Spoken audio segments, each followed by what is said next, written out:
What y'all up to? Hey man, figure I'll try y'all in the evening instead of the morning and see what y'all got popping in y'all life. How y'all liking the march to World War III? I'm gonna tell you, I don't feel like talking about it because I've been looking at it all day. I already did one video on Joe Biden and United Nations and how crazy they are. They all, frankly, are damn disgusting. And all of them need to be lined up and spanked with a belt so they get on my damn nerves. But I'm gonna tell you this: some of the more exciting news that I see coming down the pipeline is, I don't know if y'all been paying attention, but Donald Trump came out today and said that he gonna start throwing the establishment media out of his press briefing room, which I think is a phenomenal idea because over the past 48 hours, they've been, since they had their meeting of journalists, they've been losing their mind saying that we are the news. Elon says that X is the news. He's not the news. We are the news. And it's funny that Donald Trump comes out the day later and says, no, no, no, no. I dictate who the news is. Could you imagine if you have InfoWars in the newsroom, if you have Candace Owens in the newsroom asking questions, if you have the Hodge twins in the newsroom asking questions, if you had somebody like me in the newsroom asking questions, which I'm putting that on the top of my list to do. I got to do some restructuring to get to that point. Rapid restructuring. You're going to watch me rapidly restructure some things. But could you imagine having, like, people going to ask real questions in the briefing room, asking serious questions, like not like establishment questions that are attacks on the administration. And when the attacks came, the attacks were actual launched from a position of, we want this nation to be better, and why are you doing A, B, C, D, E, F, G? It would be phenomenal, man. It would be absolutely amazing. So I'm excited about that. That the establishment media, who's in a full-blown meltdown right now because nobody listened to them, but they did it to themselves because they lie so damn much. They lie. They're still lying. They're telling people not to hang out with their families tomorrow, or the day after tomorrow for Thanksgiving. And you expect that to prosper? We're the media, but don't sit at home with your family. If somebody voted against you, they voted against your rights. Don't ignore your parents. No, ain't nobody about to watch you, man. Don't nobody give a damn about you. You know what I'm saying? Marcia says what happens in the U.S. affects us. Yeah, it affects the whole world. What happens in the U.S. When the U.S. get a flu, the whole world got pneumonia. So I'm excited about that, man. I truly am excited about it. And there needs to be a mechanism to keep the existing media in check. Because what they think they're going to do is what they did during his last term. Now, the last term, he said he was going to kick them out, and he didn't. He said, yeah, I'm going to get rid of some of these people. They started attacking him and going crazy, and he gave in.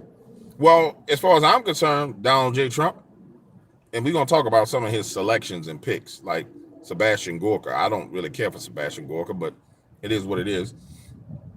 As far as I'm concerned, them people proved to you they don't have any good intentions whatsoever. They egged on your assassination. Literally, they kept on keeping a rhetoric at this feverish pitch while people were shooting you in the head and making attempts on your life. So he don't owe them a seat in the briefing room. You don't owe them nothing. He don't owe CNN nothing. MSNBC, they're not owed a damn thing. And that's the problem with the media. They have privilege. Everybody want to talk about white privilege. No, you got media privilege. You think that you privileged to be in the press briefing room because I'm the media. Oh, hell no. It shifted. And it needs to be clearly displayed that there's a shift. I want to see arguments between reporters in the press briefing room where a reporter asks a question, another reporter be like, that's a whole bunch of BS. Don't answer that. Let's go to this one. I want to see it off the chain, wild, wild west going on in these streets. I just finished an interview with a gentleman that was phenomenal. And I'm getting ready to start my panels where we discuss different topics from the economy to policy. Was panel discussions with up to 8 people. So I'm going through the revamping phase of revamping the Dark Waters brand. I was going to kill Dark Waters Radio, but God don't want it dead. He wants it revamped. I figured we just kill it and start all over, but I don't know best. He knows best. So he said, no, don't kill it, revamp it, and have the nighttime overnight hours where people can get some scary, spooky stuff in the night, but in the daytime, they get all politics and all the rest of that. I said, okay, cool, works for me, whatever you want to do, perfect blend. So we're revamping. Man, I'm telling you, I'm excited about it. I'm super duper excited about it. I think it's going to be absolutely amazing. Put one in the chat so I know if my chat is frozen, because my chat tends to freeze. YouTube likes to freeze me out. Either that or somebody came in, they did a mass flag attack, and you know when they do buku flags, it freezes your chat like you said something wrong, and it freezes it. Like that's going to stop you from getting your paper.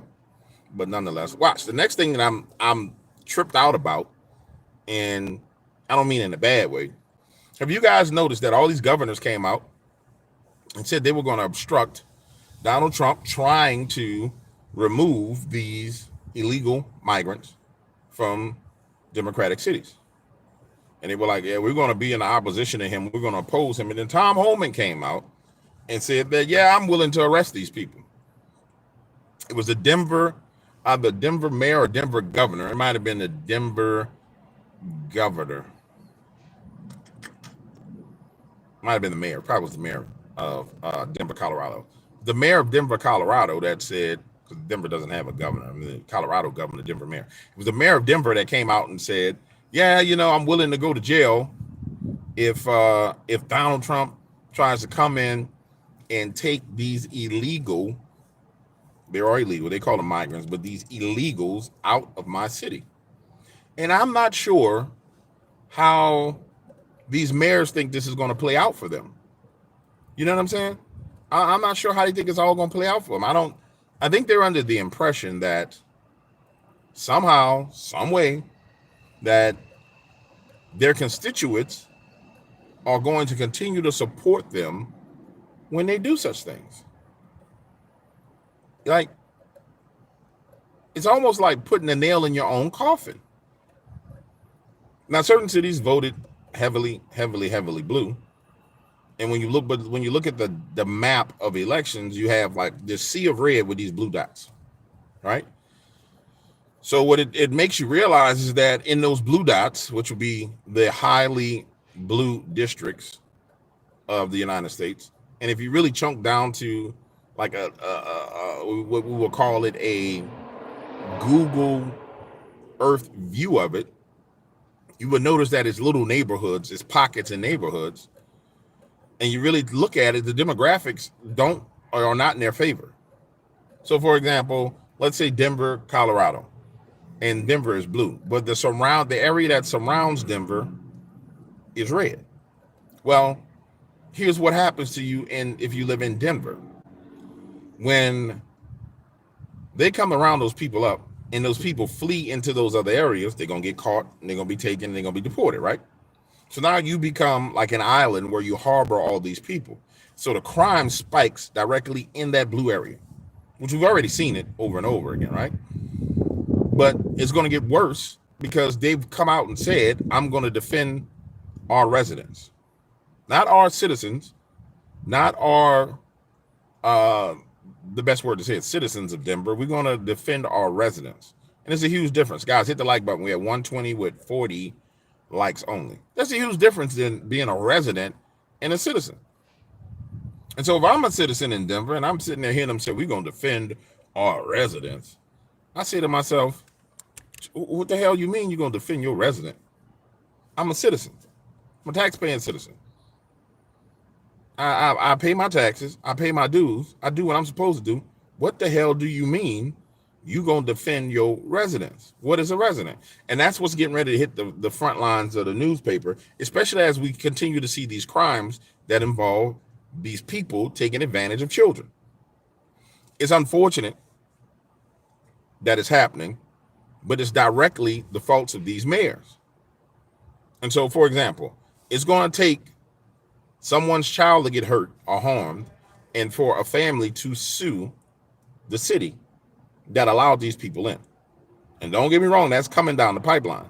They're going to start filing lawsuits.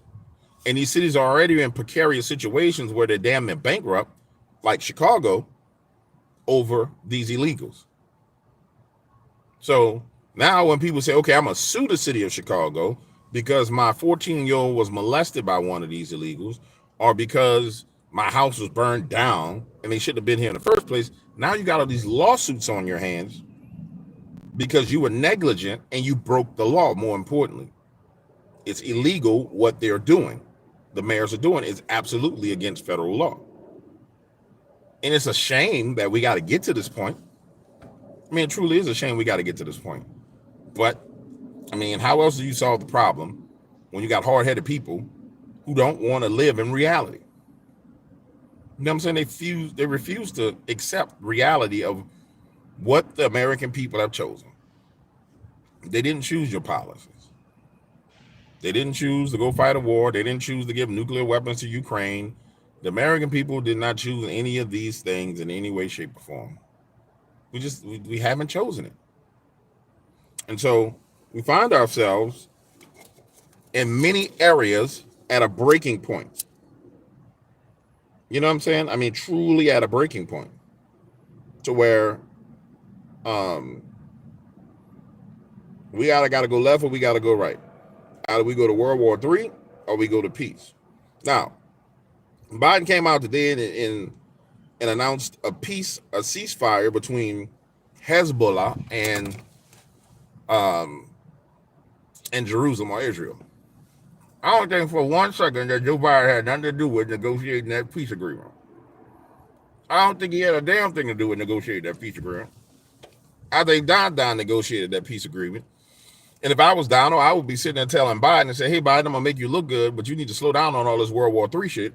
So I'm going to negotiate this agreement, but you're going to take the credit for it. But you need to slow down on all this foolishness you're doing. I do not see Joe Biden having the ability to negotiate peace. If Donald didn't have something to do with it, that means that Israel and Hezbollah had to sit down because they figured out that we about to go to World War III. And it don't make no sense for me and you to be fighting because we all about to die. So it don't make no sense for us to be going back and forth. This is dumb.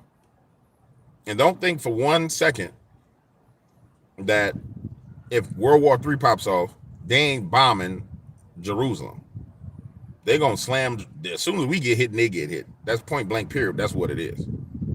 So it's one of them plays to where it behooves everybody for these globalist leaders, these World Economic Forum globalist leaders like Macron and Keir Starmer to sit their behinds down somewhere. They're absolutely insane. I mean, they're full on insane.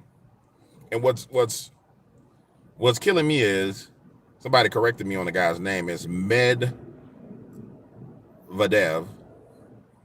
When Medvedev came out today and said, hey man, if y'all give these people, even talking about giving these people nuclear weapons, it's considered an act of war against us, and we'll treat it that way. We come out from the American side and say, well, yeah, you know, if anybody attacks Poland, then it invokes Article 5, and we're going to go to World War III. Bruh, anybody vote for y'all to do none of that? You ain't had the support of the American people to do that.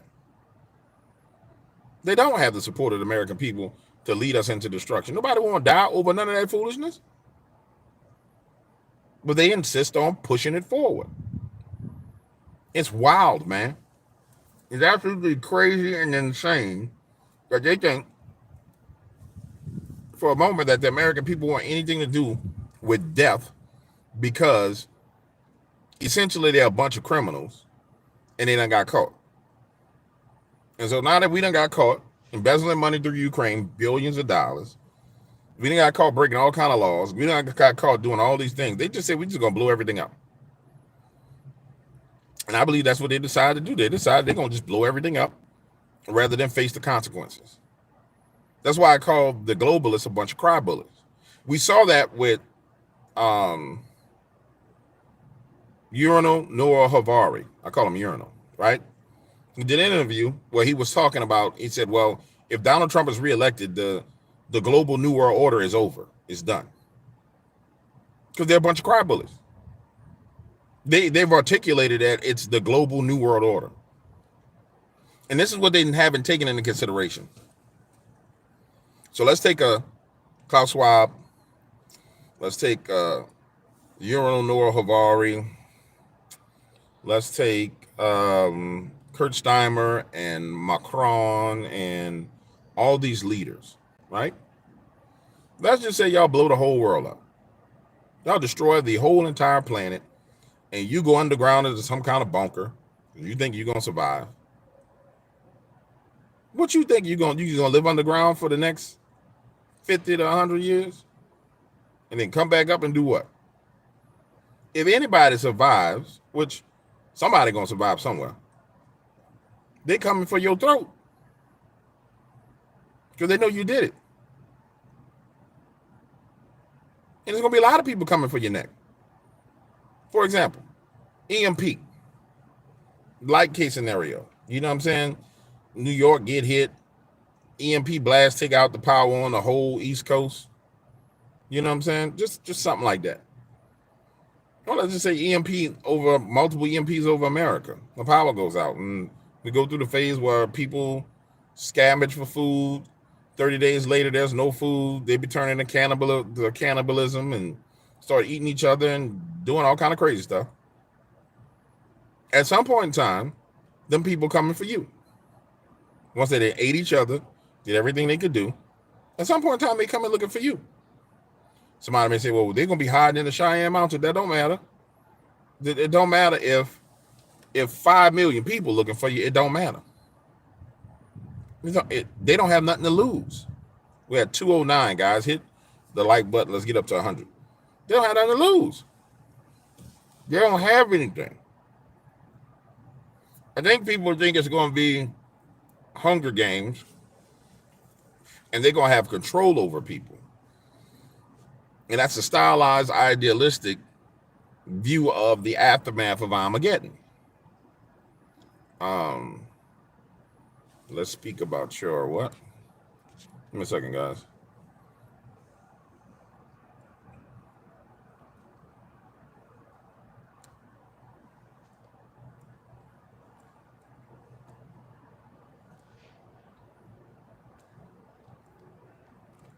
My bad.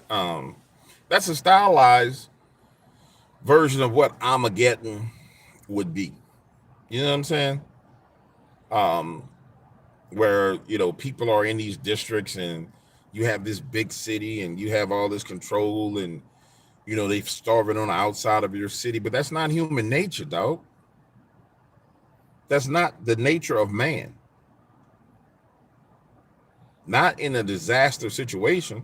Somebody say, well, GW, what you know about? Oh, trust me, I know about living in a disaster situation and how people behave. It ain't pretty, dog. It ain't pretty at all. This is why the leadership of New Orleans wasn't in New Orleans after Katrina. Because people would have been looking for them. You know what I'm saying? They evacuated. They weren't in New Orleans. People would have put hands on them. So it's one of them things where you could try to hide from people. You try and run. You could try and escape. But man, you kill people, family members, their aunties, their uncles. You killed entire bloodlines. You brought destruction on generations of people. Ain't no hiding from the consequences of that.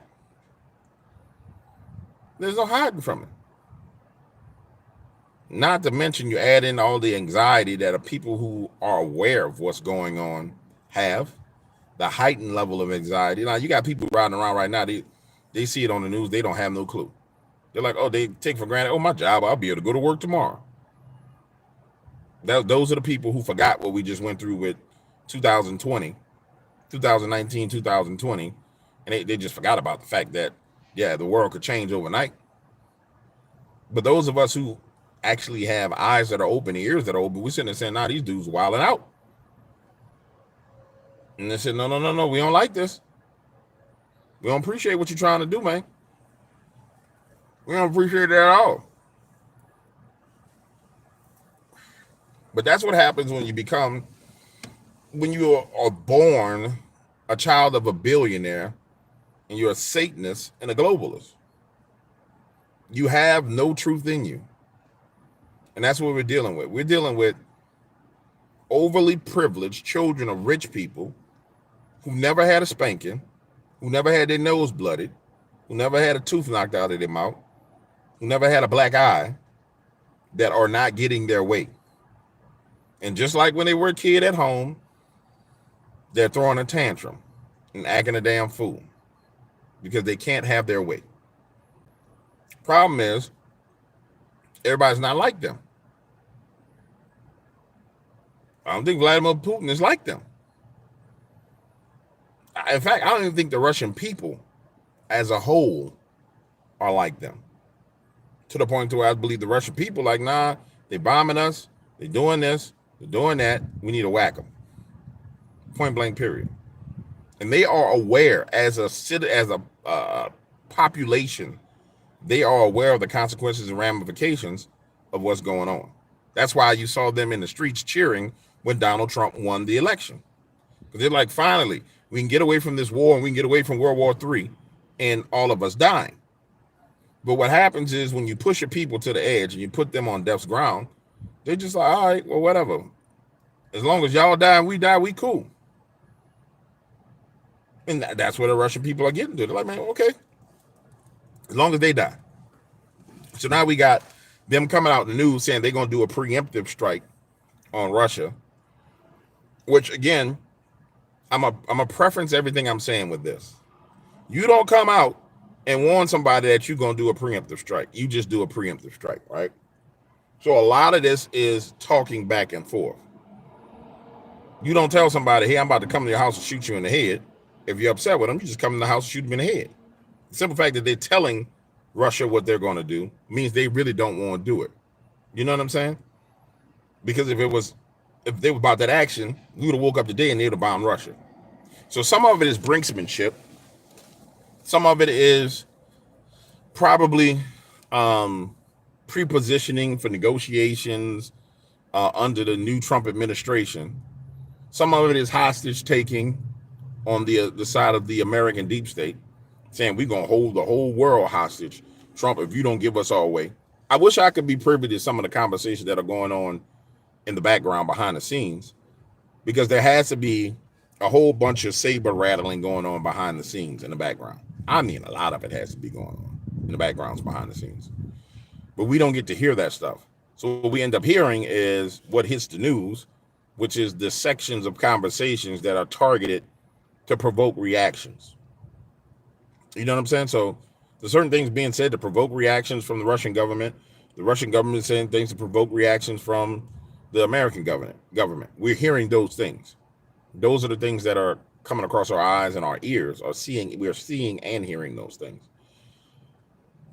What they mean and how they're interpreted, you kind of got to dig in and use some common sense and some logic to get to the bottom of it.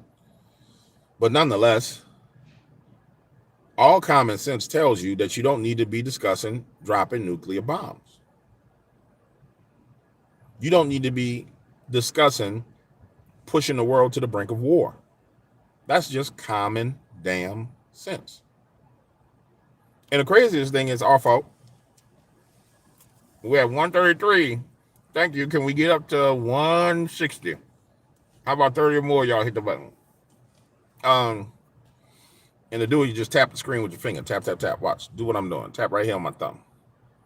Tap my thumb. Touch my thumb. Touch my body. Ooh, touch my body.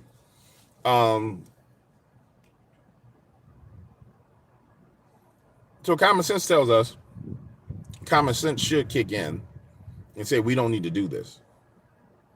But it's our fault, honestly, because the American people, not just the liberals, because there's a boatload of neocon conservatives that are in office that are behind this. The American people haven't taken their civic duty and responsibilities the right way. We kind of neglected it to the media to tell us who's good and who's bad. And we turned over trust to the media and then voted based on what the media said about an individual. The media says this guy's Matt Gaetz is bad because he does this. And nobody does any research and decide who they're going to vote for. The media says this person's bad. Nobody does any research and figure out who to vote for. And since we don't do that, we put ourselves in this predicament ourselves. We've done it to our own selves.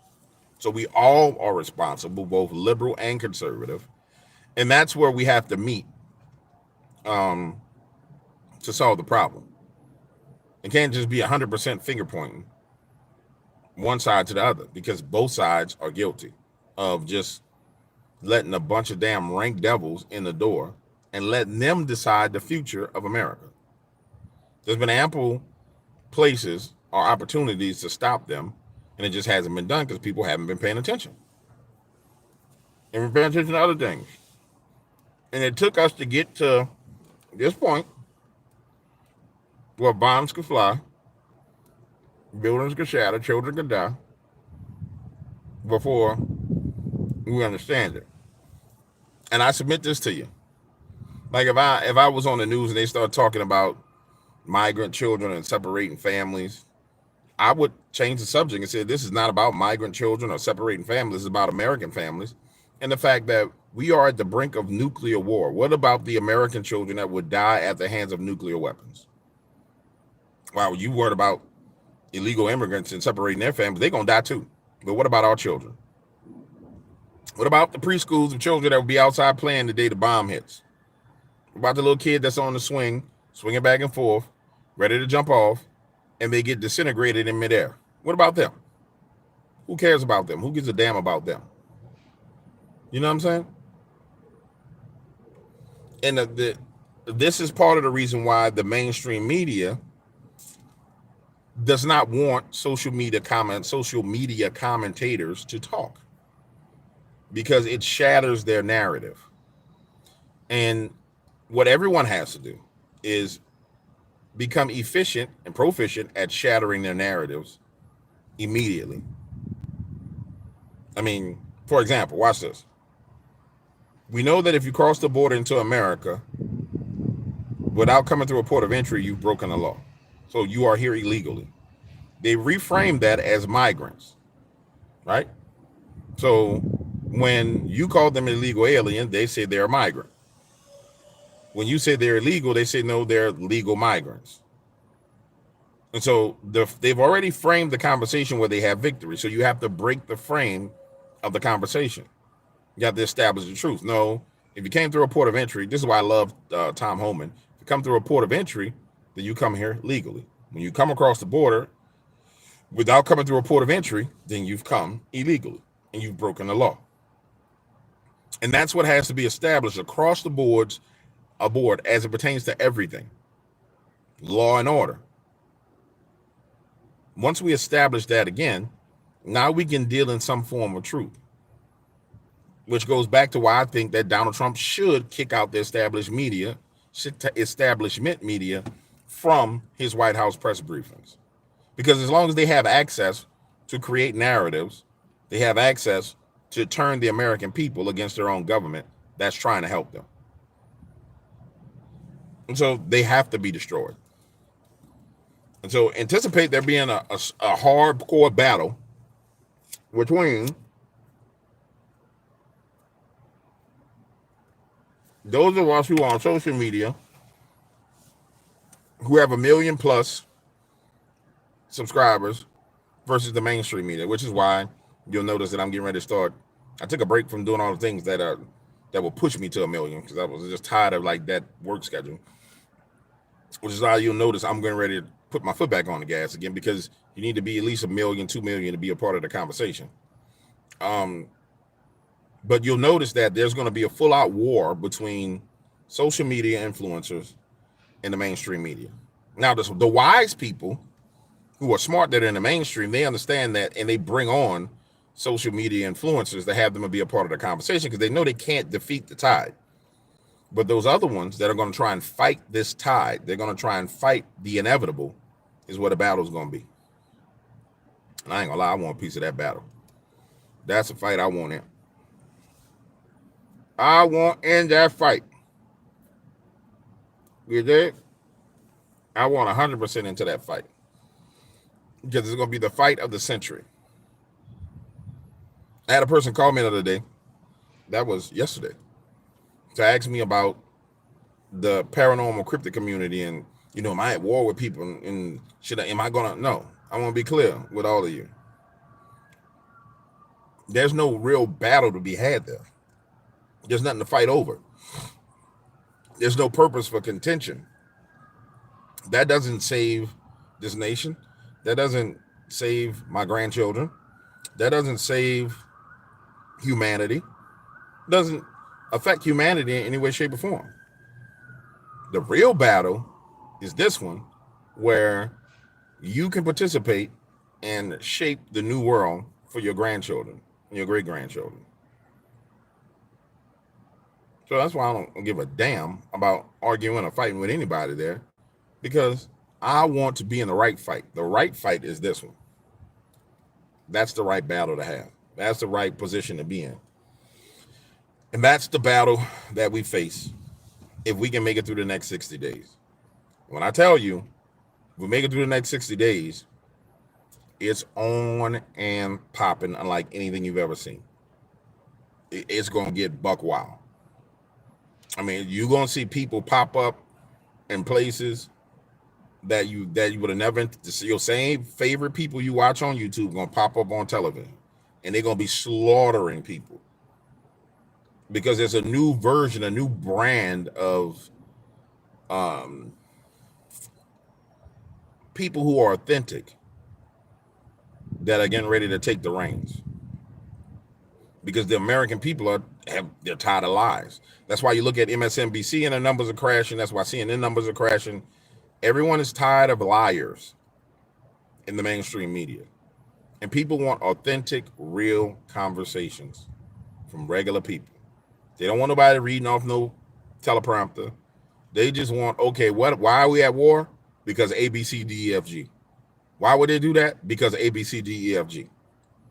Are you 100% right? No, I could be wrong. There's these other factors that play in, but this is my opinion on it. And I believe this is the reason why we're at war in the Ukraine, because they were embezzling money, and they're embezzling money from America into Ukraine and back into their own coffers in their own pockets.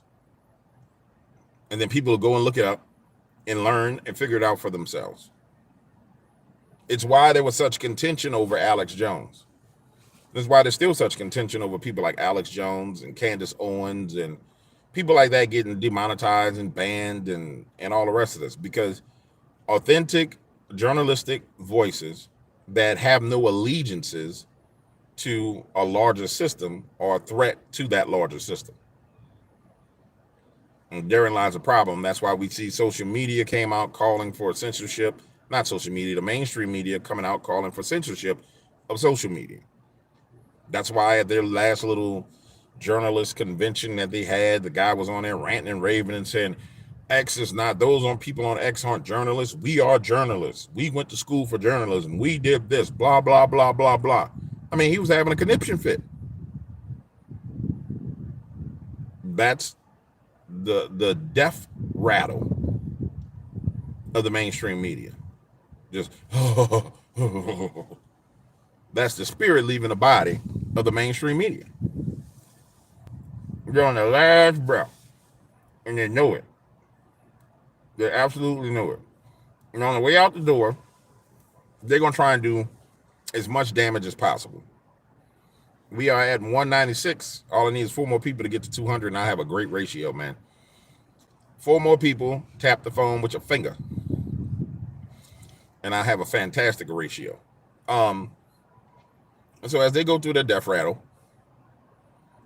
3 more people. As they go through that death rattle, remember that it's people like you and me. Thank you, guys. I got up to 209. That's even better for the ratio.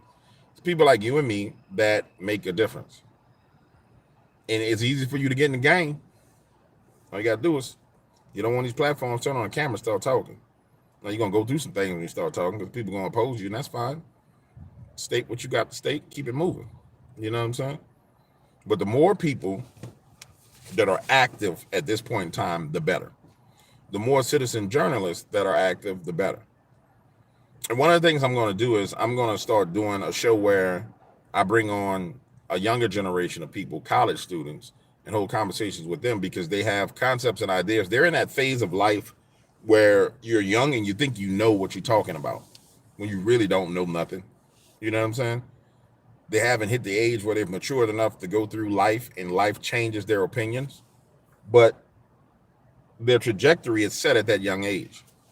So when you find someone who's really young, 19, 20, 21, and they're in a hardcore liberal mindset, they can make mistakes between 21 and 27 that destroy their 50s and 60s of their life. And unfortunately, nobody's talking to them.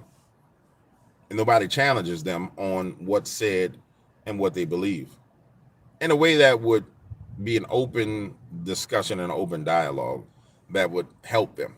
So we're going to have some older cats having some conversation with some younger cats, and that's going to be interesting for you guys too. If you got some ideas or some names, give me some names in the comments when you see this. We need to have some names for these shows. But overall, most importantly, as we go into the Thanksgiving weekend, I want you to be prayerful that World War III doesn't start, because this is prime time for bombs to drop. I'm telling you. Just like on the weekend, just when all the news hit, it's prime time for somebody to do something stupid. Because in the minds of the government, in the minds of the deep state, they think, okay, nobody paying attention to what we're doing right now. They all worried about cooking a turkey. They all worried about doing this. Let's do it now. We can blame it on Russia. It's prime time for, what would you call it? False flags. It's prime time for false flag attacks to start World War III. The thing about false flag is, it don't really matter, dog. Because if they run the false flag and then it pops off, it's gone. It's gone. It's popped off and did what it needed to do. So it's prime time for it right now. Thanksgiving, Christmas. I feel like if we get past New Year's, then we're going to be all right. But we got to get past New Year's. I know if we get past the inauguration day, we got to get past actual inauguration. And hopefully on inauguration day, Donald Trump will go up there, say what he got to say, put his hand on the Bible, give a quick speech, and then skedaddle. Real quick. Blah, blah, blah, blah, blah, bada bing, bada boom. I'm going to work, and then turn around and walk off and just start hammering people. Boom, boom, boom, boom, boom, boom, boom, boom, boom. And get it done. You know what I'm saying? That's what needs to happen. It needs to happen fast. I mean, like a damn SWAT team raiding the front door, the back door, coming through the windows. That's how it needs to go down. Quick, fast, and in a freaking hurry is what needs to happen. So hopefully we'll get it. I don't know. But hopefully we'll get it. All right, guys. I got a couple more videos I need to record. I was enjoying my smoke break, and I decided I'll reach out to you guys this evening. 297 is not bad. You know what I'm saying? It should be like 2,000-3,000, but it is what it is. We'll unlock that level in the algorithm soon as I actually do more live streams like I'm supposed to. And I'll catch up with you guys later. Deuces!